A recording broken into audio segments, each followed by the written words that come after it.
Hey, and welcome back, everyone, to a brand new episode of the Journey Beyond podcast. In today's episode, I would love to talk with you about the idea, the concept, and the methodology of parts work within identity coaching.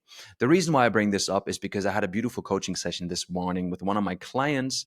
And we tapped into the idea of parts work first. So, parts work, just to break it down for you very briefly, is the idea that your identity as a whole, as a construct, can be broken down into different parts or inner family members that have been created and have been there your entire life from the moment of a significant incident, from the moment you had to adapt to a new environment, from the moment where you were working through some difficulties as a child in school whatsoever. And these aspects, these parts of you have been established to adapt to a certain environment and to perform and actually succeed in this certain environment, because the old pattern that we were bringing into the room, to the table, to that situation was not working and not sufficient anymore. So we needed a new version of us. And the beautiful thing about parts work is that it derives from the inner family system by Richard Schwartz, which was developed in the 1990s, that we all have a inner support system of family members that have certain archetypes attached to them and certain roles in your in a family model. Schultz von Thun, which is another very interesting character and who has been working in the field of psychoanalysis and NLP, broke it down in a very beautiful way, because he called it the inner team. The basis of the inner team is that you, as the meta version, the meta person, is in control and should always be in control of this inner team. This inner team consists of many different parts, sometimes two, sometimes four, sometimes multiple more, because the idea of identity itself is it's not one fixed construct, but it has been an ever evolving structure that has adapted new ways of adapting into certain environments and into certain habitats. So you were able to survive and to thrive within that environment. One beautiful thing when it comes to parts work is the simplicity of breaking down complicated problems that you yourself are not able to grasp due to subconscious blockings of negative habits or negative patterns or negative thoughts that you don't want to process in your conscious mind, and therefore your subconscious mind decides to hinder it and to push it back. So the idea here in the work with parts is that there are always different parts at different moments of the day which are active within you. They are active or they are passive. I always like to call this the stage of you. So imagine a big theater room where you are sitting in the front row, first seat. The theater is empty, and you are the director, you are the screenwriter, and you are the casting director all at the same time. And you look up on the stage, and the stage is pretty much dark with one single spotlight shining into the middle. And the idea here is, if you are not fully in contact and aware of those parts of you that have been maybe sabotaging you over the past, that have been bringing different aspects of you that are not so pretty and not so nice up in a way where you don't really understand why this is happening, you feel like you're not in control, that's simply because there is a whole theater of actors or of part personalities that you have created that help you and that are there to maintain your system, that have been going haywire and do whatever they want because you have given over control to them and they control you, rather than the way around where you write them the script, you give them the direction, and you communicate that they live in a harmonious way together. So here's the cool thing. If you sit in the front row, you are casting and you're giving presence and light to those inner parts of you that come up in the moment. The session can be either directed towards a specific part that we maybe have through journaling questions identified already a little bit, or if we haven't identified any of them, we just let intuition guide us. We sit down and we see and we listen into ourselves and hear what part of you is making himself very present right now. And we just wait and we see.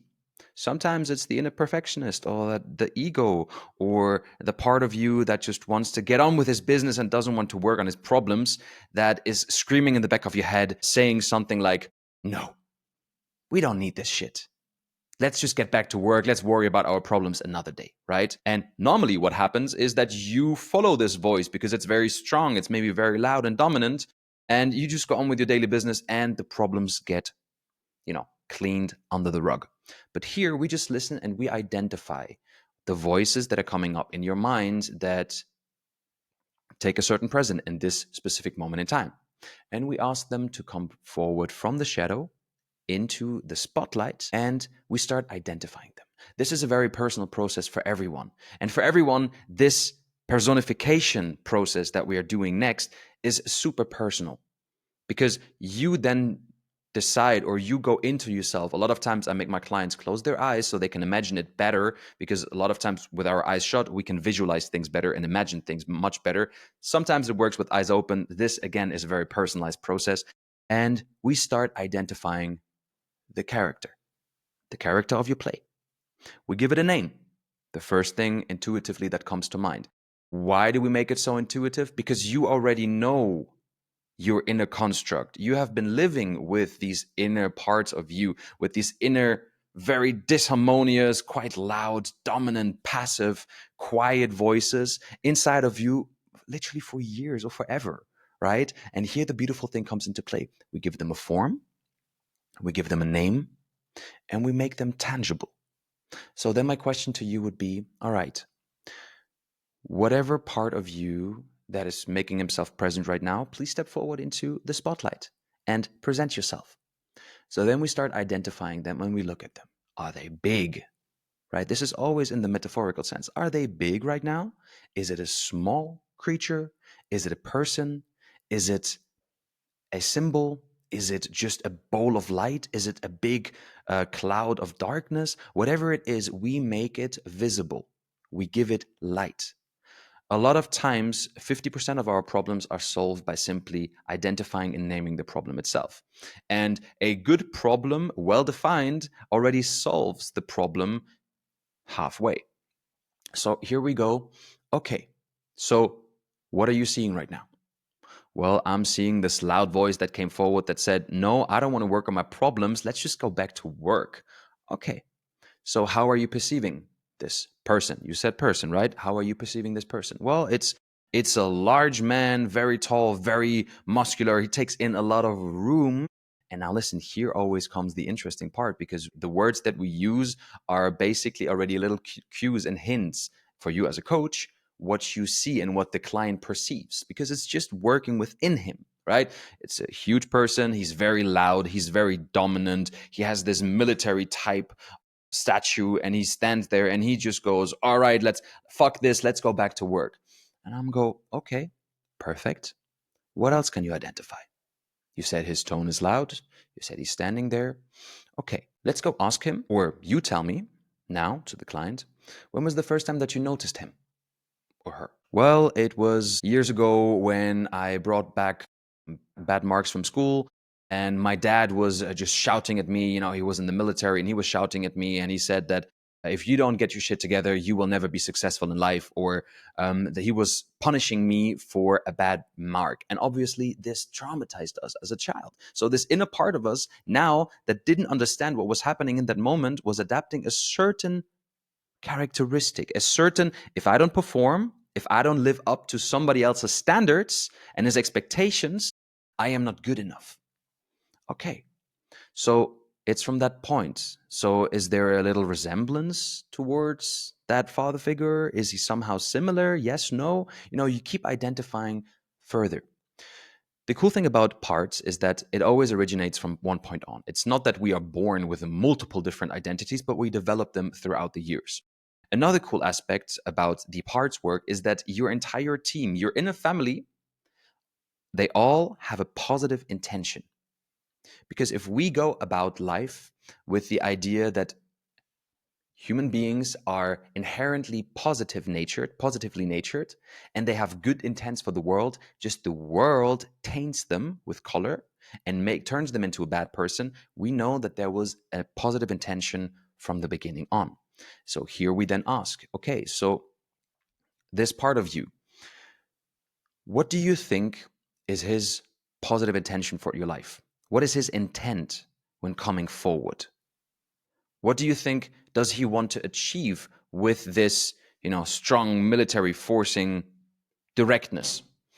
And the client goes, well, maybe, yeah, maybe it's to make me perform better, to make me succeed in life. And he's there to just, show me how it's done and how I can figure out my life and just get everything done as perfectly as possible. Okay, I see that. That's a very positive intent. So he just wants to help you to succeed. It's not this negative thing anymore. He actually has a positive intent, just the way that you have been letting him loose and just express himself in the way that he wants and not how you guide him to, has been very harsh. And then maybe on the other hand side, we bring up a different part, because now we have established it's this person, it came from this time, this is his positive intent, this is how he's reacting. And we know through asking questions as well, when does he come up most? Okay, it's most when it's work related, or when I have a problem and I need to get things done, right? So we know now the setting of this specific character. For one voice, there's always a counter voice, right? And a lot of time, let it be either through your meta version of you, there has been a part that wants, again, just the best for you. And we try to ask again, what part, when these words are being screamed out by this military inner part of you, is there a part of you that wants to say something, or that has contradicting thoughts towards this method of being? Just listen into it, see what comes up. And client thinks, and he thinks, and he's like, yeah, actually there is this part of me, there's this part of me that just wants to, this voice that just is not ready to, that doesn't want to listen, that is quite, like, how to say, that is quite ignorant, not ignorant, but he hears what that person is saying, but he says, no, I don't want this, I just want to chill, man. Just let me be, let me relax, let me hang out. It's the lazy version of you, right? And you again ask, okay, whatever this voice is, can you please ask it to come forward into the light? We do the same process over again. We see what is the underlying characteristic of this part of you that obviously wants something else than the military version in you. And we go through the process again. How do you characterize it? Is he tall? Is he or she tall? Is it a person? Is it a symbol? Is it an animal? Is it just a figure, a symbol? When you hear that voice, is it loud? Is it silent? Is it very present? Is it very far in the back? Where is it coming from? Because there's always different parts of it, of how you perceive this specific part of you. You then go ask, okay, so when does he or she come up the most? He only comes up when the military person tries to scream. Okay, so what happens then? Well, they both go into this fight, and the one wants to perform, the other one just wants to chill. And at the end of the day, I'm so overwhelmed that I'm just gonna sit back on my couch and do nothing. Okay, so you let that one version win. Well, no, I just don't know what to do, because on one hand side, I wanted to chill today and be with my friends. On the other hand side, I wanted to get this work done, but it just got too much and I didn't do anything. Okay, so obviously there's a conflict of interest. And this is where the beauty of parts work comes in. Because once you have identified two opposing sides or multiple opposing sides, you as the director of your play, you step in.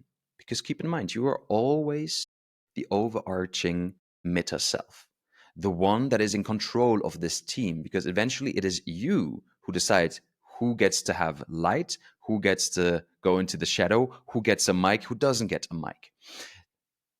By this point, you have already identified 50% of the problem. Why? Because you have potentially given parts of you that you have neglected for so many years because of the dominance of one part or the other.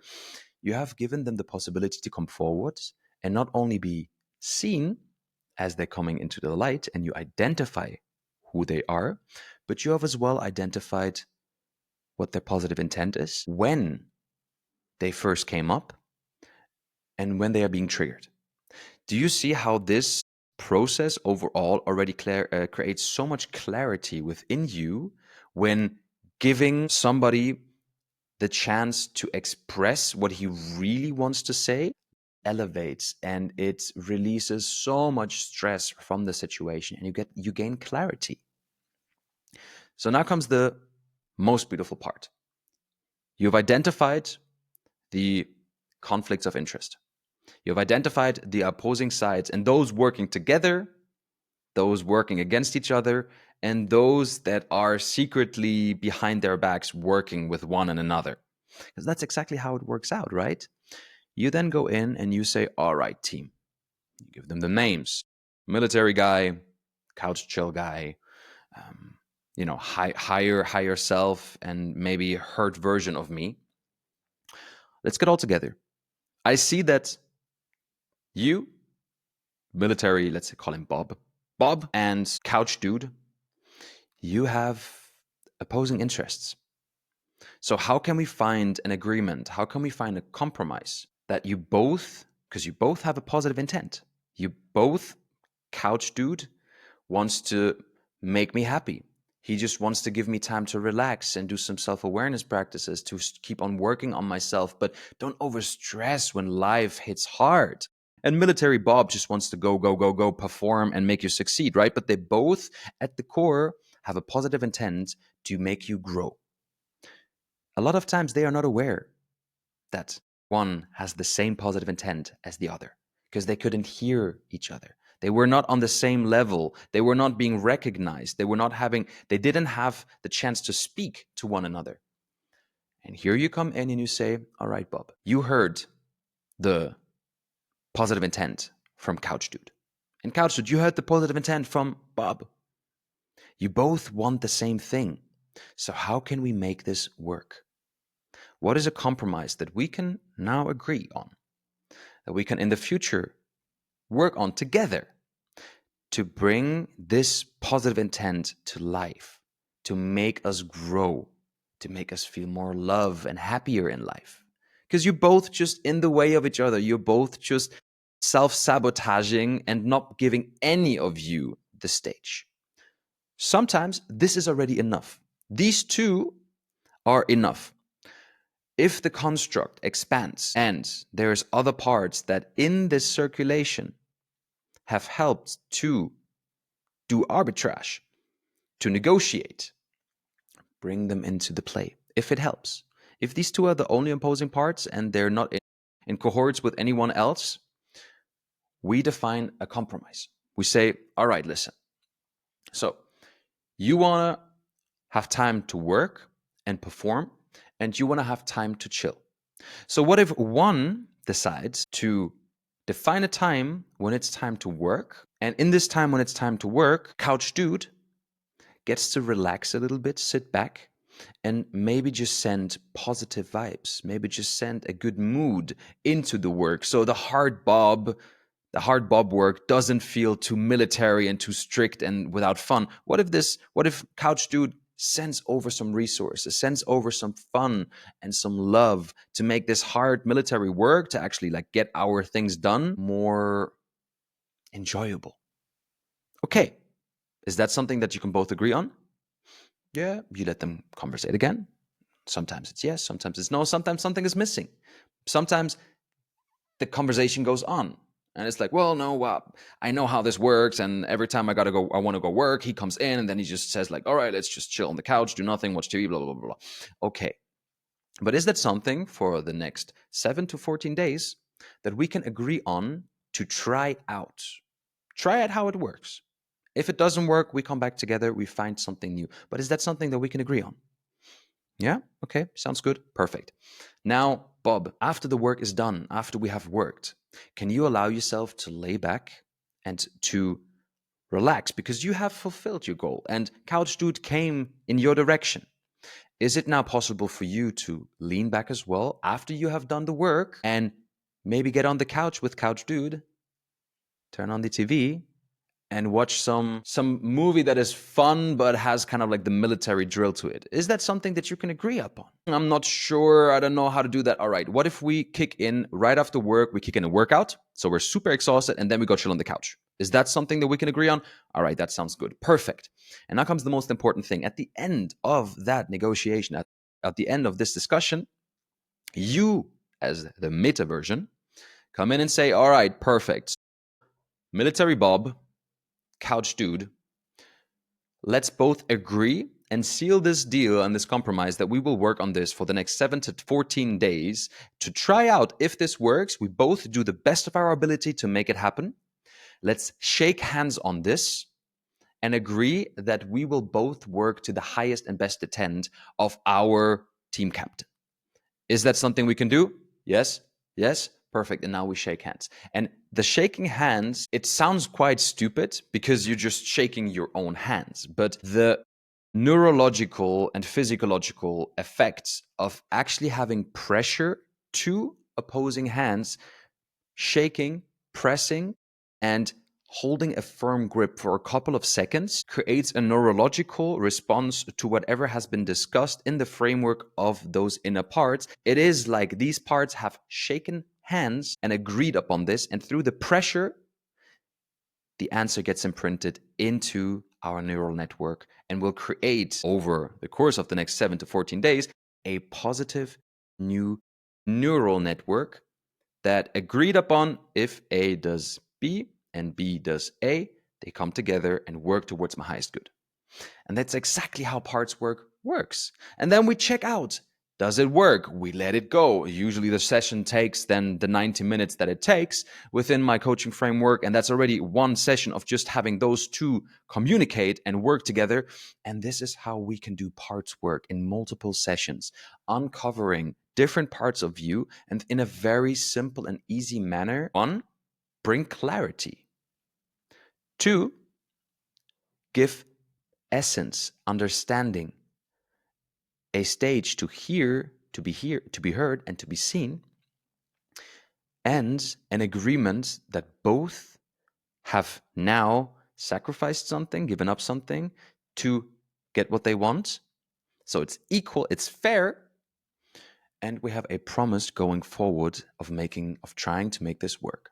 And then I usually end the session with giving the client specific instructions of how he can then plan his next 7 to 14 days with little check-ins and reflections at the end of each day or at the end of every 2 days, and little journaling prompts of representing a dialogue that you have between those two parts after 5 days, after 8 days, 10, 12, and at the end to see, are we still aligned? Is the compromise still good? Or is one maybe not really respecting the agreement? And you check in, you adapt, you try out. And it is incredible because I've seen so many of my clients have transformative changes throughout a couple of sessions. Usually my programs take between 3 to 6 months, but within a couple of weeks, you already see differences between those two opposing parts. It is just amazing how this identity level shifts and this easiness of playing with it, not overcomplicating it, not thinking this is it, that I am who I am and I will never change, and that's the reason why I can never be good, I can never succeed in life. You approach it from a super easy and cool way. So if you liked this type of work, and I always say this in my episodes, get into identity work. And if you don't know where to start, I am there. I offer 30 minutes free, a 30-minute free discovery call for every new person who is interested into this work. And if then we are a good fit, I have different programs that I set up exactly the way that you will need it in order to become a more authentic version of you and to work on your identity to resolve broken barriers, to repair bridges, and bring back harmony and alignment into a place of stuckness. So, with this being said, really wanted to bring this out. I thank you for tuning in today's episode. If this interested you, reach out to me on Instagram or comment on the YouTube on my YouTube channel, because all of my videos are being uploaded to YouTube. Message me on Instagram, on LinkedIn. My website is soon up and running as well, so you have all the infos to the programs and so on the website. But until then, if you have questions, if you want to get to work, reach out to me and we will make it happen, because identity is a process and we are here as humans to evolve, because we're spiritual beings living a human existence, and this is our destiny, to become more than we're used to be. With this being said, my love goes out to you. Have a beautiful rest of your day and peace out.